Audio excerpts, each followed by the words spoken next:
Bienvenue dans le podcast Trends Bourse avec un regard sur l'actualité économique et vos investissements par Gaël Poncelet, journaliste chez Canal Z, et Guy Legrand, journaliste chez Trends Tendance. Ce podcast vous est présenté avec le précieux soutien de ING. Bonjour et bienvenue dans ce nouvel épisode de Trends Bourse, un décortiquage en bonne et due forme de l'actualité économique pour vous permettre de mieux comprendre et d'anticiper les mouvements boursiers. Stagflation, dynastie technologique, monopole, c'est un peu le menu du jour avec Guy Legrand. Bonjour Guy. Bonjour Gaël. Alors on va commencer avec cette stagflation, mot qui revient de plus en plus quand on parle de l'économie américaine. On pourrait peut-être commencer par redéfinir peut-être ce que c'est cette stagflation. Mais oui, parce que la stagflation, il n'y a que les aînés, et même les très aînés aujourd'hui qui l'ont vécu, c'était les années 70, c'est alors qu'on a inventé ce mot. Donc stagflation, c'est stagnation économique et inflation en même temps, c'est a priori contradictoire, mais à l'époque, on se situait juste après le premier choc pétrolier, prix du pétrole x4, donc énorme inflation, on dépassait largement les 10 et même les 12%, et en même temps stagnation économique, parce que ce fut un choc énorme pour les entreprises, évidemment. Donc c'était le mal absolu, c'était une époque catastrophique, voilà ce qu'est la stagflation. Et on y est donc aux États-Unis là ? Mais certains ont prononcé le mot. Bon, je ne crois pas qu'il y ait grand monde qui pense qu'on y est déjà, mais il y a deux éléments quand même. Bon, l'inflation, enfin la baisse de l'inflation aux États-Unis est en panne depuis le printemps, et alors il y a le taux d'inflation du mois d'août qui a désagréablement surpris, on est passé de 2,7 en juin et juillet à 2,9 en août. Bon, c'est quand même beaucoup. Encore une fois, le marché s'en est quand même un peu ému. Et l'autre élément, au niveau de la stagnation, ce sont ces fameuses créations d'emplois. Elles sont absolument apocalyptiques. Le mot n'est pas trop fort. Au mois d'août, 22 000. On en attendait 75 000. Bon, moins d'un tiers, ça veut dire quand même que ça va pas très fort. Bon, en juillet, 73 000, c'est 30% de moins que les attentes. Mais enfin, c'est pas encore le drame absolu. Mais alors, au moment où ça a été annoncé en juillet, il faut quand même rappeler que les chiffres de mai-juin ont été revus à la baisse. Et quand on dit à la baisse, c'est en chute libre. On était à 238 000 créations d'emplois dans un premier temps. Et puis hop, on a revu ça, 33 000. Alors, 33 par rapport à 238, il faut reconnaître que ça s'appelle une chute catastrophique, c'est un effondrement. Donc voilà l'argument de ceux qui ont lancé le mot stagflation. Ok, mais donc on est peut-être un peu dans la précipitation où effectivement les signaux sont là. Mais il y a d'autres signaux qui vont quand même en sens contraire. Okay. En sens inverse, absolument. C'est le fameux PMI, qui est un indice un peu précurseur de l'activité économique. Au niveau de l'industrie en particulier, il était tombé en dessous de 50 au mois de juillet, 49,8. Bon, pas un petit peu en dessous de 50, donc petite régression. Il est revenu à 53 en août, c'est la moyenne sur les 10-12 dernières années. Donc, de ce côté-là, il n'y a pas de catastrophe. C'est même l'augmentation la plus forte au niveau de la production en 3 ans. Pas de problème. Et alors, pour ce qui est du PMI service, lui, continue de naviguer à plus de 55. Donc, on est nettement en expansion économique. Donc, stagflation, non, honnêtement, pour l'instant, ça semble un peu prématuré. Il est bon de savoir que certains ont prononcé le mot pour deux raisons, mais qu'il y en a une troisième qui infirme ça. Il faut en tenir compte quand même dans l'anticipation de nos portefeuilles. Oui, il faut le savoir, absolument. Alors je voudrais aussi, Guy, qu'on revienne sur un petit événement qui a eu lieu il y a quand même maintenant quelques jours, mais qui marque encore ce secteur technologique. Ce sont les derniers résultats d'Oracle. Mais oui, Oracle, on se souvient, ça a fait les grands titres, il faut bien le dire, c'est pas tous les jours que l'action d'une entreprise très importante explose de 36%. Ça a bouleversé la dynastie des hommes les plus riches du monde. Absolument, puisque ce cher Ellison, Larry Ellison, qui est le fondateur et gros actionnaire, il a 41%. Il n'y a plus beaucoup de grands patrons qui ont encore 41% de leur boîte. Donc, est devenu l'homme le plus riche du monde du jour au lendemain. C'était une bonne journée quand même, 100 milliards. 100 milliards pour lui, c'est pas mal. Franchement, c'est mieux qu'un billet de loto, c'est le moins qu'on puisse dire. Bon, c'est sur papier aussi, c'est évidemment. C'est du virtuel, évidemment. On est en bourse. Donc, alors, il a dépassé Elon Musk de quelques milliards seulement. Donc, ça peut se jouer maintenant d'un jour à l'autre. De quelques milliards. Seulement de quelques milliards, voilà. Nous, juste un, on serait content. Mais... Oui, mais enfin, ou même la moitié, non, pas de problème. Et alors, pourquoi cette explosion du cours ? Est-ce que les résultats ont été supérieurs aux prévisions ? Non, ils ont été inférieurs. Pas de beaucoup. chiffre d'affaires, donc pour le trimestre précédent, un peu en dessous de 15 milliards. On espérait un chouïa au-dessus. C'est pas grave. Le bénéfice par action, 1 centime, 1 cent de moins que prévu, 1,47 au lieu d'1,48. Encore une fois, c'est pas la catastrophe. Mais, enfin, quand une entreprise est tout juste à l'estimation, on la sanctionne. Alors quand elle est en dessous, c'est un peu surprenant. Ah bah justement, alors comment expliquer cette euphorie des bourses? Mais cette euphorie, le mot n'est pas trop fort, effectivement. Ce sont le carnet de commandes dont Oracle a fait état. Ils ont des commandes pour 450 milliards à peu près, c'est-à-dire 30 fois le chiffre d'affaires trimestriel. Donc c'est pas mal. Et dont le fameux contrat qui a fait les grands titres de 300 milliards avec OpenAI, qui est la maison mère donc de ChatGPT, si je peux dire. C'est un contrat effectivement monstrueux, enfin colossal, bien entendu. Ça. Alors, on sent du réalisme, ok, certes, il y a des belles prévisions, mais il y a quand même derrière des sceptiques qui sont nombreux. Hein. Mais oui, parce que c'est pas trop beau pour être vrai. On peut imaginer que c'est pas du bluff, ils ont vraiment signé ce contrat, ou ils l'envisagent en tout cas. Mais enfin, c'est vraiment beaucoup, beaucoup, beaucoup. Alors, du point de vue d'Oracle, enfin les sceptiques à l'égard d'Oracle se sont dit, oui, mais est-ce que l'entreprise va pouvoir suivre Oracle, ce sont des infrastructures de cloud, de database, de banques de données, de centres de données. Il faut les construire. Il faut trouver les équipements, il faut trouver les pièces, notamment les puces. Bon, les puces, on les ramasse pas à l'appel en ce moment, on se bat pour même dans certains domaines. Donc c'est peut-être pas tout à fait gagné d'avance. Et alors il y a un autre petit souci, voire très gros souci, c'est que ça consomme énormément d'énergie, comme chacun sait. Ah ouais. C'est pour ça qu'on construit des centrales nucléaires, je dirais pas à tire-larigot, mais quand même. Toutes ces entreprises technologiques ont signé des accords avec des producteurs d'électricité pour construire des centrales nucléaires. Oui, mais il faut la transporter, cette électricité. C'est le même problème qu'avec les éoliennes en Europe. Alors, les réseaux ne suivent pas, les réseaux sont tout à fait saturés dans certaines régions. Alors, c'est un contrat sur 5 ans, c'est pas pour le mois prochain. Mais donc, il y a un certain scepticisme, effectivement. Et scepticisme aussi à l'égard du client, d'OpenAI. Est-ce qu'ils vont vraiment trouver 300 milliards ? Ça se trouve pas non plus sur les sabots d'un cheval, pas plus que les puces. C'est pas une très très très grosse entreprise. Hein. C'est un chiffre d'affaires pour l'année prévu de 12-13 milliards, avec une perte prévue de 8 milliards. Donc c'est pas un nain, mais enfin il a des pieds d'argile en tout cas. Alors, il est vrai que certaines transactions, la société n'est pas cotée, donc ce sont des transactions privées, valoriseraient OpenAI à 300 milliards, disent les uns, donc carrément à 500 milliards, disent d'autres. N'empêche que 300 milliards, ils ne les ont pas encore dans leur poche, ni même sur leur compte en banque, ni même dans les crédits de banque. Donc il y a quand même pas mal de scepticisme, ce qui n'a pas empêché le cours de se maintenir, de fluctuer un tout petit peu seulement à la baisse. Donc c'est l'euphorie, effectivement. Alors, un scepticisme quand même que si on l'analyse un peu, on peut même l'élargir, parce que j'en profite pour revenir sur les propos de Sam Altman lui-même et du président d'OpenAI, qui ont quand même tous les deux alerté sur la possible bulle que pouvait représenter la technologie. Donc, Ah oui, ça c'est pas piqué des hannetons, suivant une vieille expression que je remets au goût du jour. Bon, bref, Sam Altman, le patron d'OpenAI, effectivement, a quand même déclaré il y a quelques semaines maintenant, sommes-nous dans une phase où les investisseurs s'enthousiasment à l'excès pour l'intelligence artificielle ? Je pense que oui. Bon, de la part du pape de l'intelligence artificielle, c'est étrange. Oui, c'est quand même vachement costaud comme déclaration. Et comme vous le dites, tout récemment, il y a quelques jours à peine, c'est le président de la même entreprise, OpenAI, Brad Taylor, qui a dit, alors lui, il était plus fort encore, beaucoup de gens vont perdre beaucoup d'argent. Alors, si c'est pas un avertissement, ça, je sais pas comment ça peut s'appeler.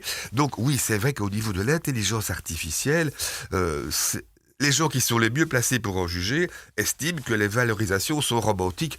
Là, il va quand même falloir faire un petit peu attention et pas foncer dessus les yeux fermés. Un petit peu attention, mais avant que nos auditeurs ne courent dans leur portefeuille pour dégager tout ce qui est technologie, on va quand même parler de ce qui peut ressembler, en tout cas, à quelque chose de positif. Toujours dans ce secteur techno, c'est Google, finalement, qui semble échapper au pire, en tout cas, tout ce qui concernait son monopole, qui le menaçait un petit peu. Ça va aller de ce côté-là. Oui, ça c'est une excellente nouvelle. Ça date un petit peu maintenant déjà, mais au début du mois. Enfin, il faut quand même y revenir absolument parce que ça se maintient depuis lors. Et on s'aperçoit voit que ça a une grande influence.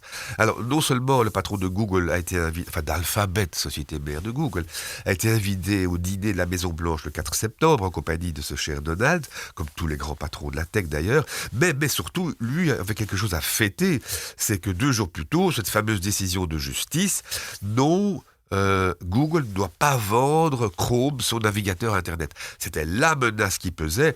C'est la vache à lait de ce groupe, évidemment. Et donc, non, ils ne doivent pas le vendre. Ils sont... Par contre, Alphabet doit partager certaines données et on lui fait interdiction de contrat de distribution exclusif, a déclaré le jugement en question. Réaction de Barron's, qui est le principal magazine assez peu connu chez nous, principal magazine financier aux États-Unis, c'est que si c'est ça, le prix à payer pour détenir un monopole illégal, c'est énorme ce qu'ils ont dit, écrit, un monopole illégal, les patrons de la tech dissimuleront leur sourire. Donc Donald Trump pourrait estimer sans doute que Barron's est teinté de rouge sous l'influence de ces méchants démocrates. Enfin, ils ont été quand même très forts, c'est vrai, et insister aussi sur une chose, c'est que le jugement déclare par ailleurs, les forces, question de monopole, c'est pas un gros souci, les forces du marché, grâce à l'intelligence artificielle, vont éroder les positions dominantes. Bon, en fait, ils ont rappelé, Barron's toujours, que l'intelligence artificielle de ChatGPT existe depuis 3 ans et que Google a toujours 90% des recherches sur Internet. Donc, il n'est pas évident du tout. Et au total, il faut bien dire que Google n'a pas vraiment... C'est une excellente nouvelle pour Google. Et c'est une excellente nouvelle aussi pour Apple, parce que ça signifie que Apple continuera à recevoir 20 milliards par an de la part d'Alphabet pour placer son navigateur, donc Chrome, d'office sur ses appareils. C'est une très belle rentrée pour Apple, dont le cours a un petit peu monté aussi. Moins évidemment qu'Alphabet, c'était plus 9% aussitôt. On est à plus 19% depuis lors. Donc tout baigne pour Google. Mais est-ce que c'est vraiment du coup Google garde son monopole? Est-ce qu'on peut du coup vraiment parler d'une bonne nouvelle? Mais en fait, ce qu'il y a, c'est qu'on se rend compte que c'est peut-être l'influence de l'administration Trump, ça aurait peut-être été différent avec les démocrates au pouvoir à la Maison-Blanche, puisque tout est lié maintenant, que Trump se mêle de tout, on a bien vu ça, bon voilà, moins qu'on puisse dire. Et donc c'est une bonne nouvelle. C'est un président investi, Guy. Oui, investi, mêle tout, investi, c'est vrai, oui. Google, oui, c'est une bonne nouvelle, mais pour l'ensemble du secteur, parce que il faut ne pas oublier que Meta et Amazon sont aussi sur la sellette en raison de leur position dominante. Et depuis le jugement en faveur de Google, Amazon a grimpé un peu en bourse, mais surtout Meta a gagné 6% le jour même, et aujourd'hui, on est à 30% de hausse depuis cette décision de justice. Donc Meta est aussi un énorme bénéficiaire indirect du jugement de Google, et en fait, c'est une très bonne nouvelle pour l'ensemble du secteur technologique finalement. Et ce qui explique qu'on ne soit pas trop sceptique à l'égard de sa valorisation qui est très élevée, mais visiblement, jusqu'ici, tout baigne pour lui, y compris les décisions de justice. C'est pas le moment de tout jeter encore. Il faut garder un peu de prudence, on le dit à chaque fois, mais voilà, le secteur techno a encore de beaux jours devant lui. Quelle leçon on tire de tout ça finalement, Guy? Mais je dirais que donc, il faut faire attention à peut-être distinguer le secteur technologique dans son ensemble de l'intelligence artificielle. Je viens de le dire, secteur technologique, on ne voit pas beaucoup, quelques-uns quand même, commentaires disons c'est quand même très cher, il faut quand même prendre un peu ses distances, même si de nombreux gestionnaires ont signalé qu'ils ont un petit peu abaissé quand même le poids des technologiques américaines dans leur portefeuille. Mais un petit peu seulement, ils ajoutent, on ne peut pas s'en passer, jusqu'à présent ces boîtes restent les maîtres du monde, donc faire sans, c'est impensable. Bon, éventuellement, prendre un petit coup par-ci par-là. Par contre, l'intelligence artificielle, quand des gens comme les patrons du pionnier en la matière disent attention c'est trop cher, là il faut quand même un peu en tenir compte tout de même, parce que certains ont dit pas de souci, ce n'est pas comparable, même s'il y a une bulle, ce n'est pas comparable à la bulle Internet de 2000. Et l'éclatement de la bulle, ça a explosé en 2000-2001, c'est un désastre absolu. Il faut remarquer qu'alors les États-Unis étaient dans une phase de hausse des taux. Aujourd'hui, on entame enfin une phase de baisse des taux à court terme. Il y a énormément d'argent placé dans les money market funds, donc les fonds de liquidité. Quand les taux baissent, ils vont vouloir s'investir plutôt en bourse. Enfin, il n'empêche, il y a quand même une comparaison avec Internet qui reste valable. Internet a bouleversé le monde, oui. L'intelligence artificielle a et va bouleverser le monde, oui. Mais pour Internet, 90% des entreprises pionnières ont disparu. Alors, on ne peut pas exclure qu'il en aille de même pour l'intelligence artificielle. Donc, prudence, c'est vrai que c'est très important, c'est vrai que c'est génial, mais peut-être qu'il y aura beaucoup moins de survivants qu'on l'imagine. Une technologie, une révolution technologique qui n'est pas tout à fait pérenne, en gros. Non, les acteurs, sûrement pas en tout cas. Merci beaucoup, Guy Legrand, pour ce décryptage. On se donne rendez-vous dans 15 jours pour reparcourir ensemble l'actualité économique. Et puis rendez-vous évidemment pour vous, chers auditeurs, dès vendredi prochain avec Charlie Pohu pour un nouveau décryptage en bourse, cette fois-ci, de vos investissements. À très bientôt. Nous écoutons maintenant l'intervention d'un expert en investissement de ING avec son analyse de la situation économique actuelle. Bonjour à toutes et à tous. Alors cette semaine, je vous propose de consacrer ce podcast à un thème d'actualité, la réunion de la Réserve fédérale américaine du mois de septembre qui a abouti à la première baisse de taux de 2025. Alors dans ce contexte, il est bon de se remémorer l'adage « Don't fight the Fed ». Cette phrase a été popularisée dans les années 70 par Martin Zweig, professeur de finance et investisseur reconnu, pour illustrer la forte corrélation qu'il y a entre la politique monétaire de la Fed et la direction des marchés. L'idée est simple, lorsque la politique monétaire de la Fed est accommodante, eh bien les marchés ont tendance à progresser, la volatilité diminue et le risque pour les investisseurs est plus limité. Dans ce contexte, il est donc logique de rester investi et de profiter de la dynamique de marché plutôt que de se battre contre la Fed en vendant des actions alors qu'elle est de notre côté. C'est d'autant plus vrai lorsque les baisses de taux sont préventives, comme c'est le cas actuellement, c'est-à-dire en dehors de périodes de récession. En effet, au cours des 60 dernières années, on recense 8 cycles de baisse de taux hors récession et les marchés d'actions ont progressé en moyenne de 15% dans les 12 mois suivant le début de ces cycles. Ainsi, à l'heure où les investisseurs s'interrogent légitimement sur les niveaux de valorisation des marchés et sur la pérennité du mouvement haussier entamé en avril, il est important de rappeler que la Fed devrait continuer à soutenir la tendance, d'autant plus que cette baisse de taux pourrait être suivie d'autres, puisque les marchés anticipent une baisse de 0,5% des taux au mois de décembre. Alors, ces baisses de taux sont positives pour les leaders actuels du marché. Le secteur technologique, par exemple, dépend fortement du CAPEX pour sa croissance bénéficiaire et les baisses de taux entraînent historiquement une hausse des investissements.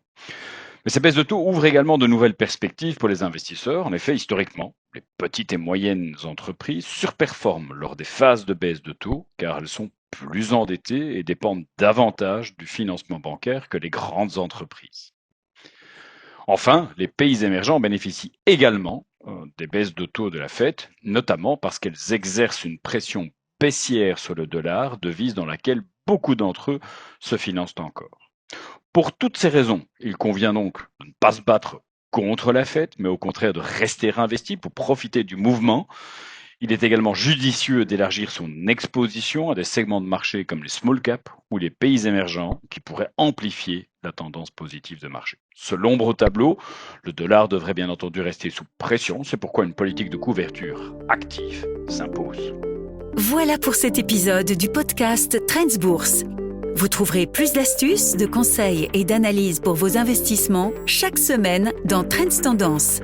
Ce podcast vous est présenté avec le précieux soutien de ING.